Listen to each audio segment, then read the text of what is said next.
These are fun, off-the-cuff discussions on movies and streaming series, both new and old. Together, we'll attempt to bridge the gap between Hollywood industry insider and the casual viewer.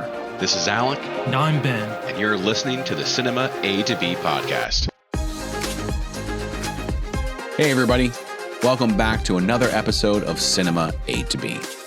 Today, Ben and I are going to be talking about Peter Berg's 2004 film, Friday Night Lights. Going to go back in time, throw a little football in Texas. So Ben, get us started off. So I've had some time to kind of mull this over. I've seen this film several times. Mm-hmm. I saw it in theaters. I quickly owned it. And I think I'm comfortable saying that this is my favorite sports film of them all. Wow. Okay. Yeah. That's impressive. It's really close because Hoosiers is right on its heels. And I'll get into it, but they're basically kind of almost mirror image films to one another. Mm-hmm. And in a multitude of ways that I'll kind of work through to kick us off. So with Hoosiers, we did do Hoosiers, so it's in our back catalog. So with Hoosiers, you have the classic like fairy tale ending. They win the state championship. This is the mirror of that. This is the season before that program won the state title. They lose by a yard. I don't know what he was short. It wasn't by much. But it goes even further than that. You have like both films have a father living in the past that has a substance abuse problem with alcohol. You have Dennis Hopper in Hoosiers. You have Tim McGraw, who delivers a tremendous performance in this film. Tim McGraw is such a good actor, which is frankly not fair. Like, just stay in your lane, dude. But he's really good. And so instead of in Hoosiers, you have a very broken coach needing redemption. Billy Bob Thornton's not that, but your star quarterback is. Mm-hmm. Your star quarterback's broken in needing of like fixing. So the films kind of run in parallel with each other in a lot of ways, but then they diverge in some really important ways.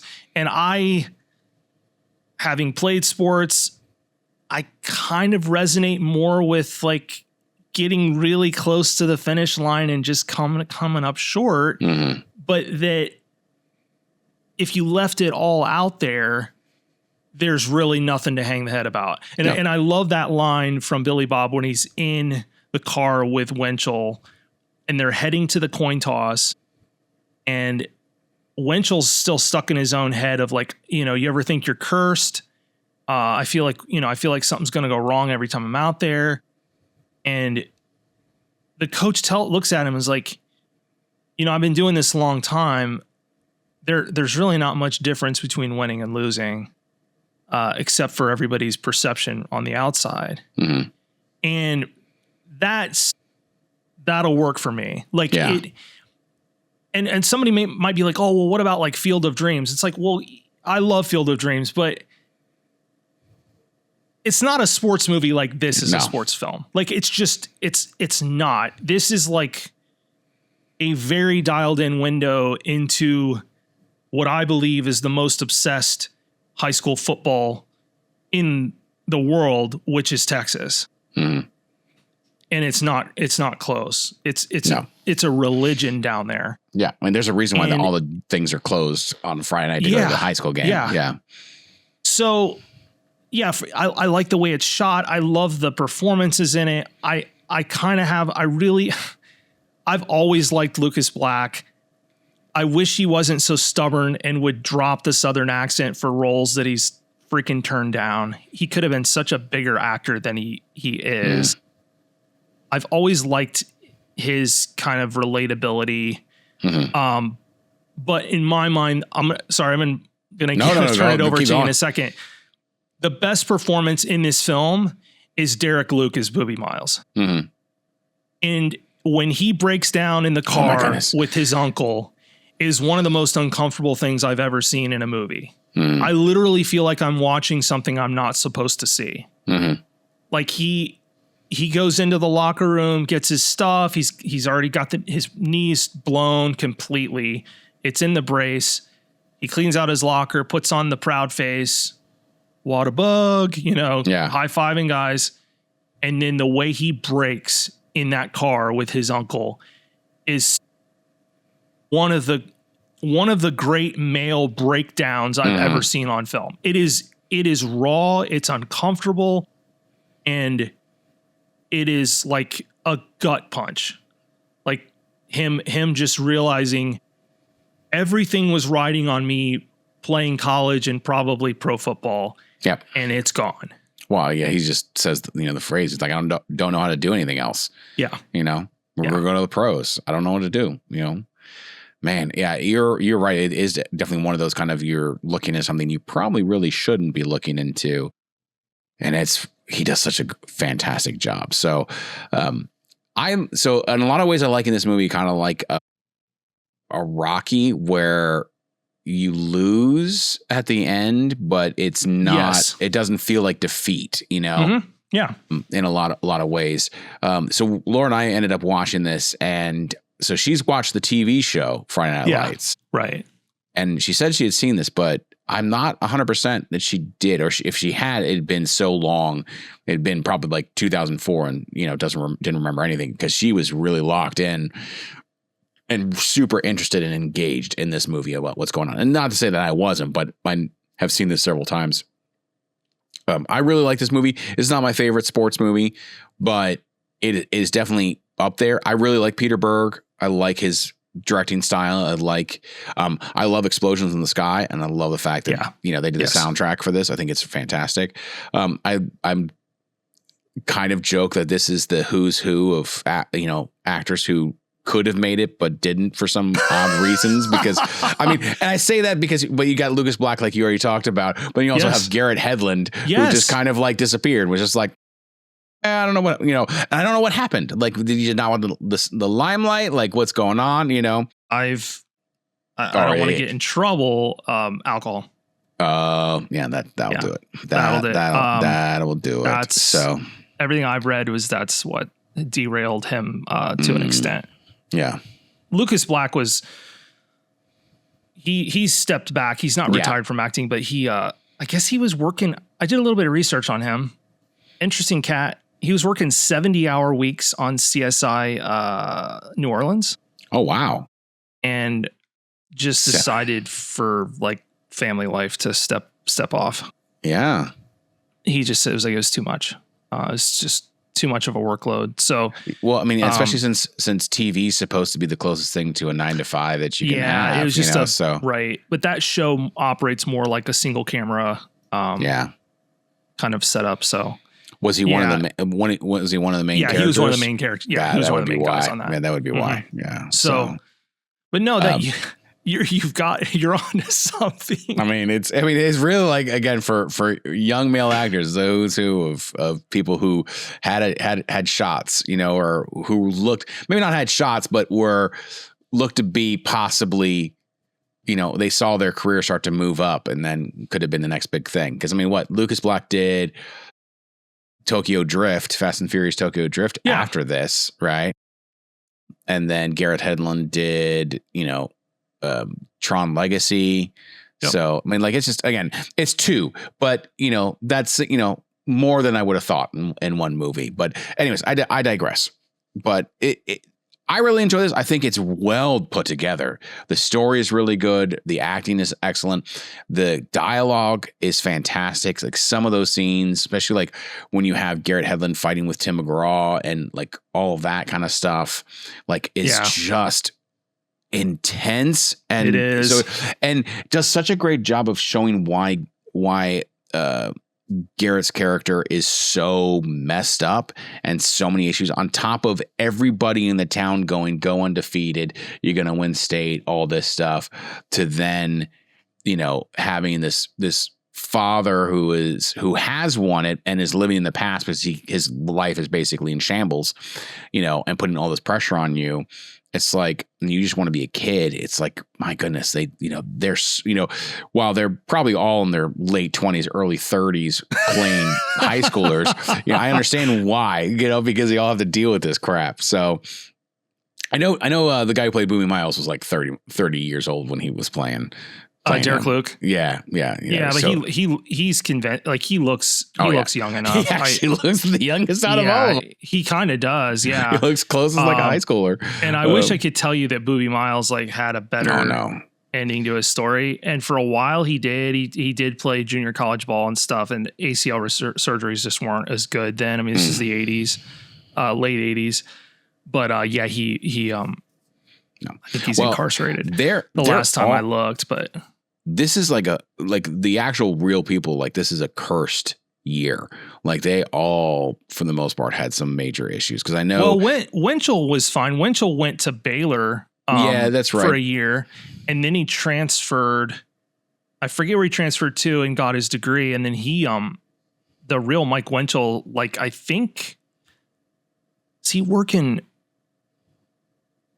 land management or something like that? But he was fine. And then the one guy was Ivory was the only one that actually got a Division I offer. Yeah.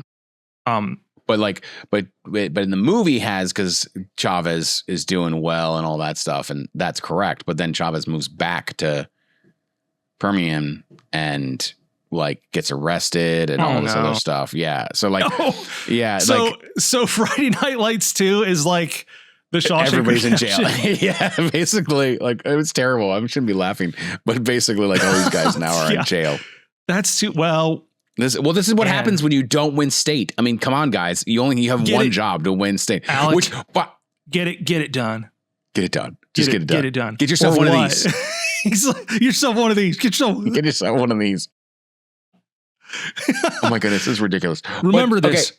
It's all downhill from here. Oh, I'm so glad that's not my life. Oh, I would not. We had this conversation. Gwen and I had this conversation with some friends just a couple days ago about like the whole perception or view of like high school's like the best years of my life. You know, I always felt like that was a kind of a self-fulfilling prophecy. Mm-hmm. Like, I mean, maybe your high school experience was great and you won state and you got you one of these and you were homecoming king or queen or whatever. And maybe it was, but like there's a personal decision there later to be like, okay, this doesn't have to be the best years of my life. No. For me, I only talked to 2 people from my high school still. That's it. Yeah. Oh yeah. Yeah. No, I have no need to live in the past. That's interesting though. I didn't realize that was considered kind of a cursed year. Yeah. Like they all had some issues or whatever. I mean, I don't think all of them did, but a lot of had issues and run with the law. And it's all traced back to coming up short against by Dallas the way, Carver. So this may not be true, but I read this in like a little trivia thing or whatever. So they Hollywooded. Permian didn't even make the state finals. They lost in like the semis or whatever, like the quarter. They didn't make the finals. Like it was like, what the heck? I'm glad you researched that. Again, they got bounced before that then. And then they Hollywoodized it up to make it like and then the better. Following year. Because they didn't actually I don't think they actually played Dallas in '89. So again, I could be wrong. That's I didn't really I read it and then it was like, oh, and that kind of stuck in my head. Okay.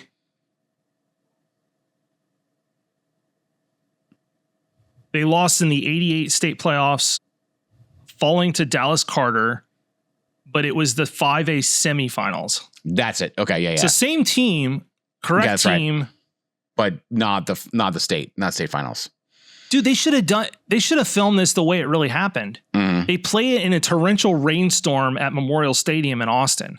Oh my goodness. Well, and it was a score of 14-9. Yeah. So like it was super tight in the rain. I would have rather watched that than the Houston, the old Astrodome. Well, and then if you read longer, Dallas actually then later that gets those titles rescinded because they were tampering with students' grades so they could play or whatever. And so they had ineligible players. That's what I'm reading.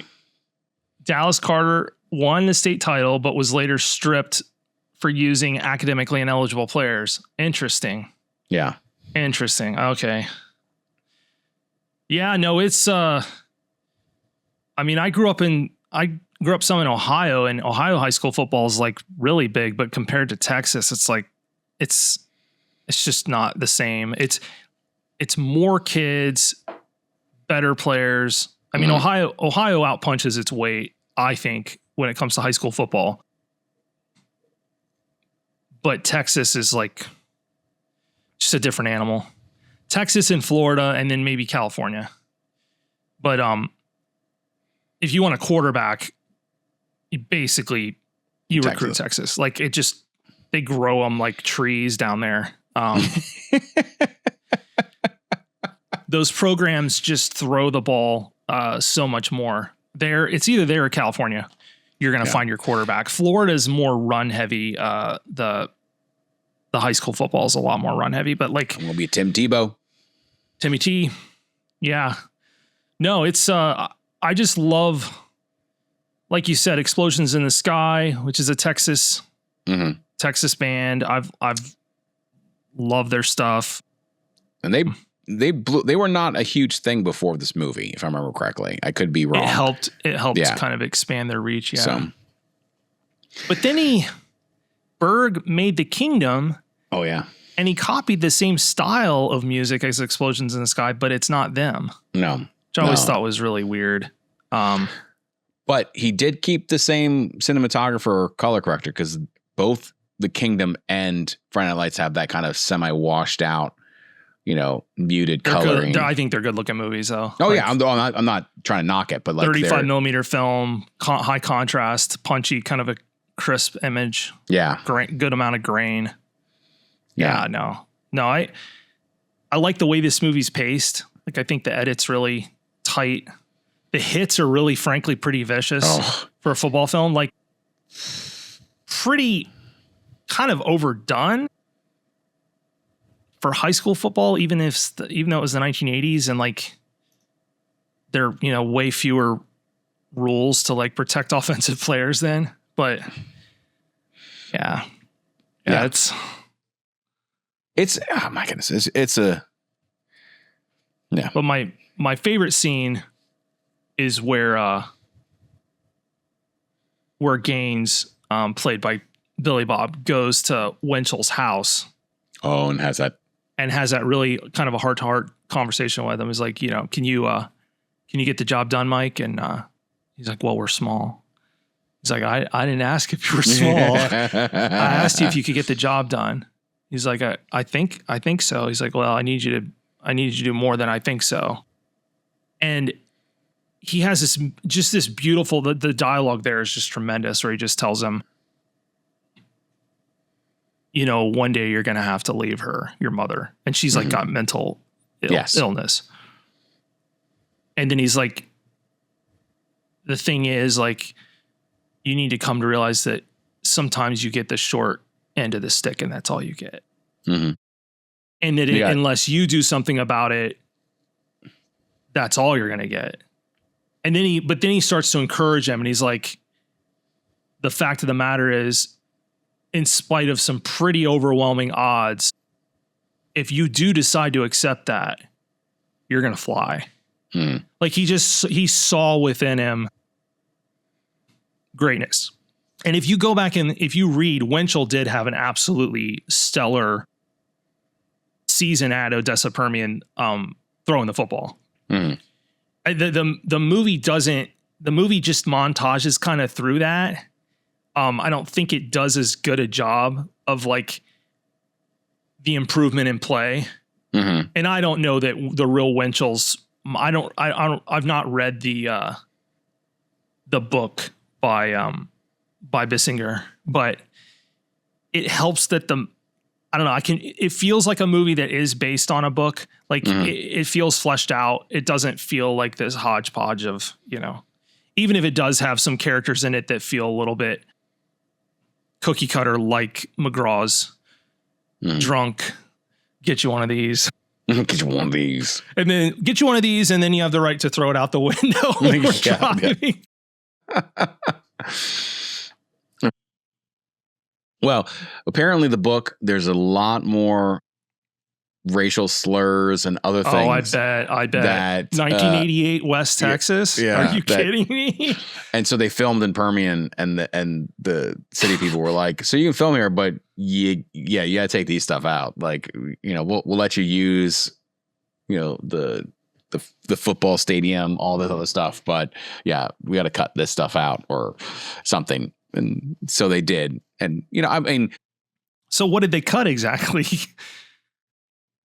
That's a lot, apparently. Signage or dialogue or what? I think dialogue. It was a lot of dialogue. Yeah. So I think it was just a lot of, people saying racial slurs and other things going on. Oh yeah, that's not digestible in 2004. Like even no. You just lose people if you do that. It's like, I can't watch this. And I think that it not that it changes the story. I think that's a lot more digestible in a book, and add that layer. This has enough layers of sadness and defeat and other things to I feel like it would change the direction of the movie, what you would want to focus on, in that regard, as opposed to just the pureness of Texas football.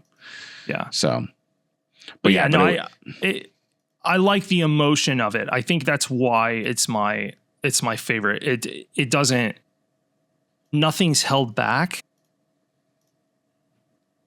Although they do make Gaines like this much more like loving sage by the end, where there's really no indication of that at the beginning. Like, he's just standing there while McGraw like walks out on the field and just and just berates his son and throws stuff at him. Yeah. What the heck? But then by the end, it's like, can you be perfect? And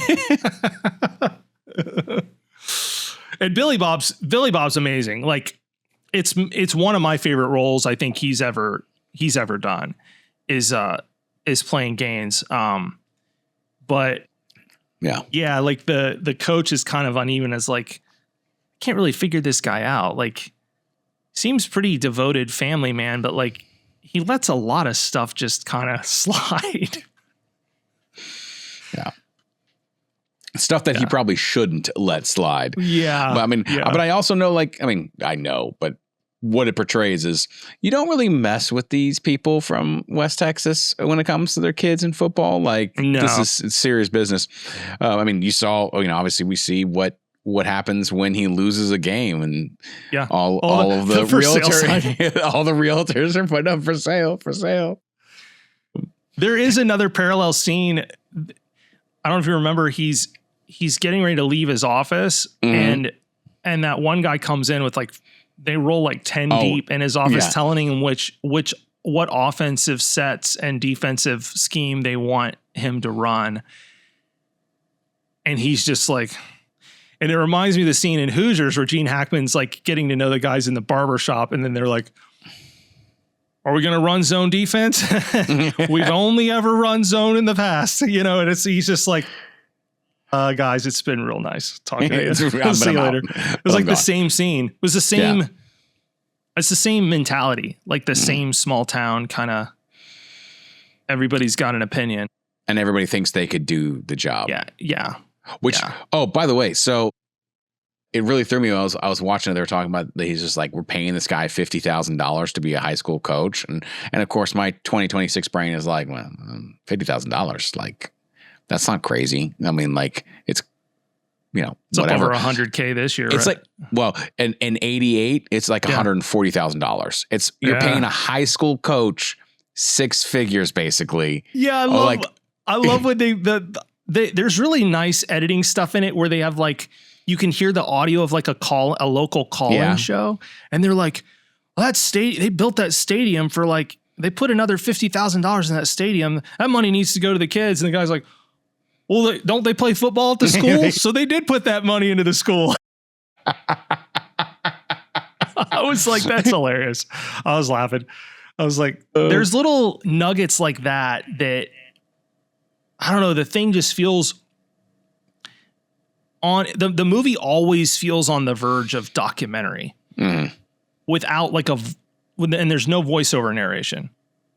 which I like. But yeah, the movie always feels like it's right on the precipice of feeling more like a documentary that's got a lot of handheld, some shaky cam, but not too bad. Nothing nauseating.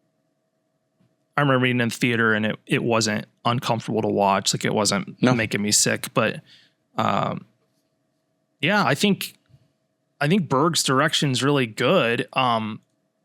Unfortunately, he had some stinkers later, and The Kingdom did not do well. No, even though I really like that movie a lot. Yeah, I really enjoyed it because I remember Hancock. I was super excited for that was, and then Battleship was just. That was a payday, and he should not have taken it. No. But he's done a lot of Lone Survivor was good, but then he goes and decent, does Patriots Day, Deepwater Horizon. He just kept doing movies with Wahlberg. Yeah. But yeah, he's an understudy, by the way, of Michael Mann, as he shows up in Collateral in a kind of a minor role. Berg started out as an actor. I remember seeing him when I was a little kid and stuff. But yeah, I think he's a talented director. I agree. But if they're not making money, then it's going to be hard to keep working. Although it seems as he's got stuff in the hopper, but Hancock too. Yeah. Well, and Call of Duty. Will Smith needs a payday. So Will Smith needs a comeback. That's true. He does. I don't think Hancock 2 is going to be it, but hey, that's of the stuff that he's done. Yeah. I don't know. He was getting not long in the tooth, but when I watched not King Arthur. What is it? The one where he plays the tennis twins' dad. Was it just King something? Yeah. It doesn't matter. We're not talking about that movie, but yeah, I was just like this feels like just I'm doing this to try to get an Oscar. I'm doing this to try to get an Oscar. It just felt really right. And not in the way of like Pursuit of Happiness had, where I was like, this is actually kind of fun. What? Should mention that Berg's directed like one of the worst movies I've ever seen in my life, which is Very Bad Things. He directed Very Bad Things? Yeah, he did. That is the worst movie I've ever seen in my entire life. Yeah. I still needed to just thinking about it, I need to take a shower. Oh, I hate that movie. Yeah. Absolutely despise that movie. I will pretty much watch almost anything else again that I hated before I watched that movie. That is okay. You know me. I don't throw DVDs out. Once I buy it, I have it and I keep it. I bought Very Bad Things before I watched it because there was a time period where I'd go to like Walmart and get buy 10 for $10 or whatever that was in there. There's a reason why I was in that bin, and brought it home, watched it, and proceeded to go, I never want to watch this again. And I tossed it. And like I didn't donate it. Awful got movie. rid of it. It is so bad. I did like The Rundown. Did he direct that? Yeah, he directed The Rundown, the one with where The Rock was kind of where him and Schwarzenegger. Yeah. So yeah, Berg can get it done. It just I don't know. I think Battleship's the one that sunk him. But well played. Way to stick with the nomenclature. Oh, I like it. That's fun. This is good. It's simple. It feels really well done. Acting is great. I don't know. I mean, like it's got a 7.2 on IMDb, and I'm good with that. Like it's a little low, but I'm not willing to probably give it an 8, but no, I'm not gonna give it an 8, but yeah. And I'm not saying it's necessarily a better movie than Hoosiers or some of those other ones. That's not my argument. I favor it.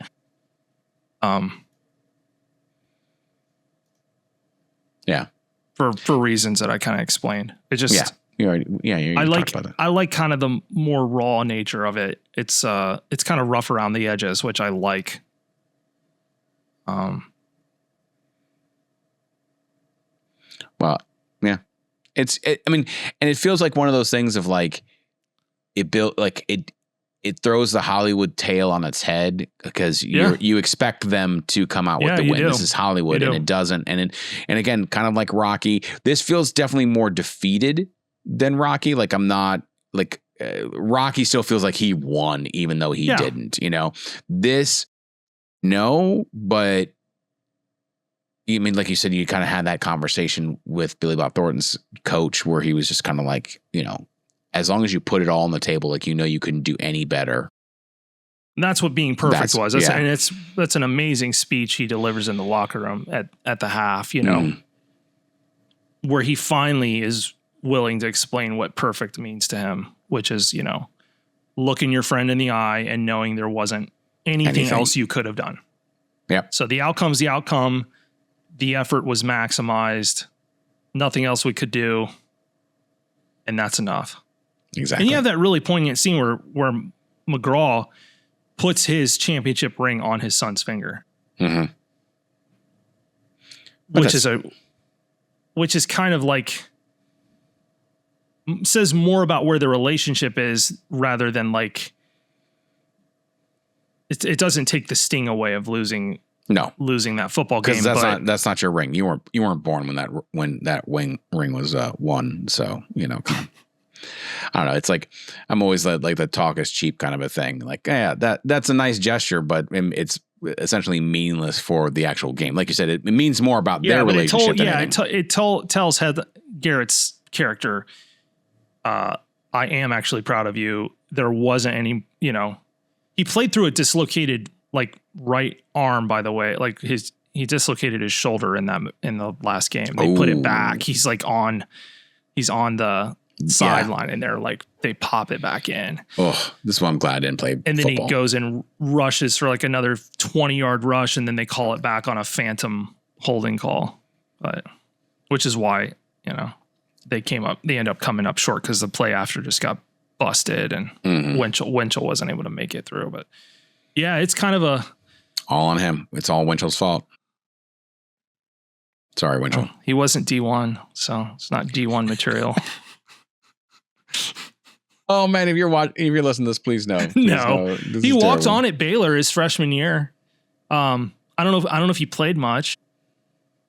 Baylor was not a football power then. No. Not like the program is. The program's in much better shape now. But I forget where he transferred to, but he got his degree, on a football scholarship. So, because I think he was talking to like Kansas Wesleyan or something in the movie. That's who was coming to the house. Yes, it was Kansas Wesleyan. Mm-hmm.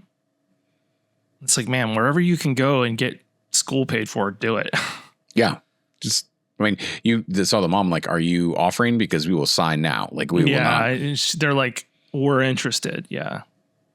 Maybe you go get you one of these and we'll talk about it. You're a little too thirsty, mama. Like they could see that you're desperate. No. Yeah.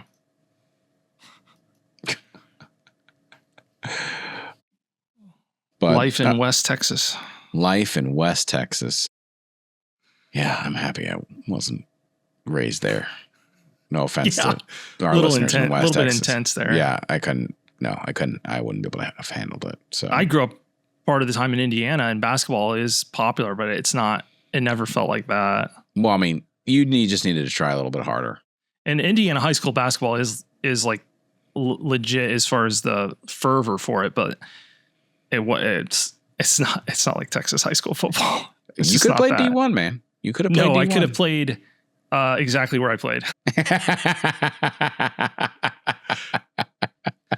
Yeah. No. The program is much better now. They're basically NAIA now. Mm-hmm. And I would not even be good enough to be an equipment manager on that team now. Oof. That's how much better my alma mater is at basketball. That's good. It is. Those guys are on scholarship now. They weren't on scholarship when I played. You just walk on and no. My alma mater just won. They're really good now. D3 championship this year. D3, nice. Yeah. We would play one or two D3 schools a year and get absolutely like taken to the woodshed, like beat by like 60, 70 points. humiliated. Basically, it's teaches a level of humility and humbleness. But we did hold our own. My junior year, we had a better team, and we went up to Northern Virginia, Annandale, one of the better JUCOs up there for basketball. And we didn't beat them, but I think we only lost by like 6 or 7. And their fans were like shocked. Yeah, because there was a huge height advantage for Nova. I think their front line was more like 6'7", 6'8", 6'6". We're like 6'5", 6'4", 6'3". Just know. And they always overlist you. I think I was 6'3" and 3/4 with barefoot, and which means they would list me at 6'5" with a pair of shoes on. which I was 6'5" with shoes on, but I mean, but you're not 6'5". actually 6'5". Yeah, no. So the one thing that I always thought was fun was Connie Britton, who plays Billy Bob Thornton's wife. Yeah, they kept her for the show. Yeah. And then I noticed on this one, so in the show, there's a guy, like the main quarterback gets hurt and then is in a wheelchair. Never saw this before until I watched it, but there is actually a guy in a wheelchair on the coaching, like on the team sidelines in it. And I'm like, what's going on? I didn't know if that was actually a thing, but apparently it's not. There was from another school or something. Like, it's just it I don't know, it just a happy coincidence or whatever. So maybe they brought him on. But yeah, there was no original quarterback before Mike Winchell, who got into like a car accident and got hurt. So yeah. And the TV show's really weird because they fictionalize the town. Mm-hmm. Oh, and then it's set in the exact years that the show ran in. So it was a contemporary show. Like, they didn't try to make it. Obviously, it would have been way more expensive to make it like an 80s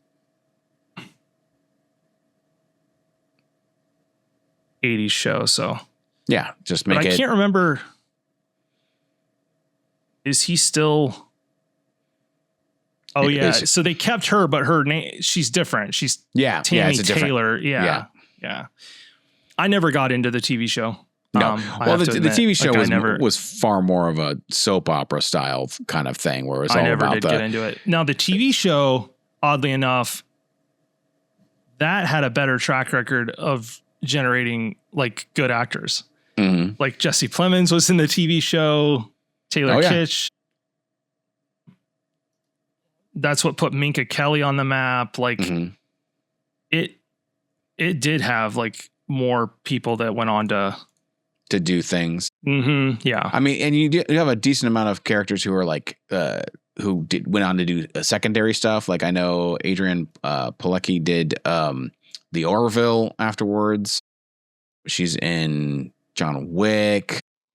And you got some people who went on to do other like WB and other small shows. Oh, and yeah, Michael B. Jordan was in 26 episodes of it as well. So like, he's kind of buried down on the credits list on IMDb. But obviously, he's acting wise, I'd say him and Plemons would be the big ones. Mm-hmm. So yeah, better track record for the TV program. But I never got into it. Got into it. Again, it was far more involved in the lives of the teenagers and their romance than I could not care less. Again, it was far more of a give me the football, give me the rock. Yeah, I mean, there was very little of that because the football scenes are expensive, far more expensive than just building the little high school hallway and making it about drama. So and I say this as I've only like Laura's watched the show and she would have it on. And I just kind of would come in and be like, okay, teen drama, thank you, bye, and peace out. So like, there could have been a whole lot more than what I saw, but no, probably not. Well, it ran in like direct competition with something like One Tree Hill. Mm-hmm. It was way better than One Tree Hill, but One Tree Hill was like the basketball version of Friday Night Lights. Yeah. I will say Plemons probably has had the best career out of everybody. Oh, but the biggest star is Michael B. Jordan by far. Yeah. But Michael B. Jordan's, he only did 26 episodes where Plemons did 65. And I know he was a main character for a lot of it. Meth Damon.